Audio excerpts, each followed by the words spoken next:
తాను ధరించి విడిచిన మాలికను పరమాత్మకు సమర్పించి ఇచ్చిన తల్లి కనుక శివుడి అంటే ధరించి కొడుత్త పరమాత్మకు సమర్పించిన నాచ్యార్.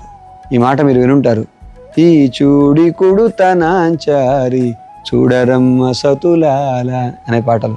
తాను ధరించి విడిచిన మాలికను సమర్పించిన తల్లి అని, చూడి కొడుత నాచ్యార్ అని తమిళ భాషలో, అంటే సంస్కృతంలో ఆ ముక్త మాల్యద అని మరొక నామం.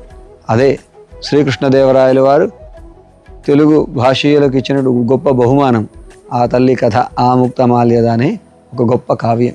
కృష్ణ కథలు విని కృష్ణుడిపై ప్రేమను పెంచుకొని ఆ కృష్ణ విరహాన్ని తట్టుకోలేక, కృష్ణుడేమో ఉత్తర మధురలో ద్వాపర యుగంలో ఉంటే ఈవిడ కలియుగ ఆరంభంలో దక్షిణ మధుర దగ్గర ఉంది.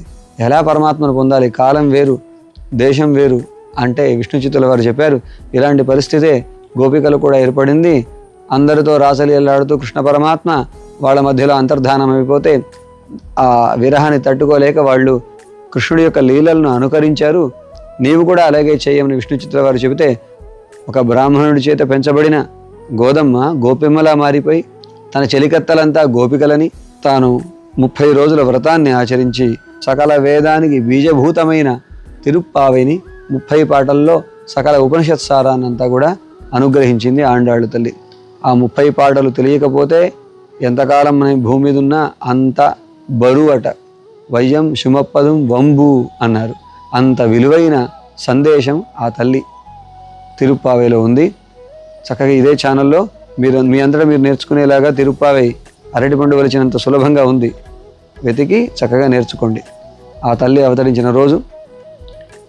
భక్తులు 2 రకాలని చెప్పుకున్నాం కదా. స్వప్రయత్నంతో పరమాత్మను పొందిన వాళ్ళు మహర్షులైతే తమ ప్రయత్నమే లేకుండా పరమాత్మ నిర్హేతుక కృపతో పరమాత్మ అనుభవాన్ని పొంది లోకానికి అనుగ్రహించిన వారు ఆళ్వార్లైతే, అందులో బాగా ప్రేమాధిక్యం చేత ఉన్నటువంటి విష్ణు చిత్తుల వారు పెరియాళ్వార్లైతే, ఇది అంజి కూడి అంటే భయస్థుల వంశం అంటారు.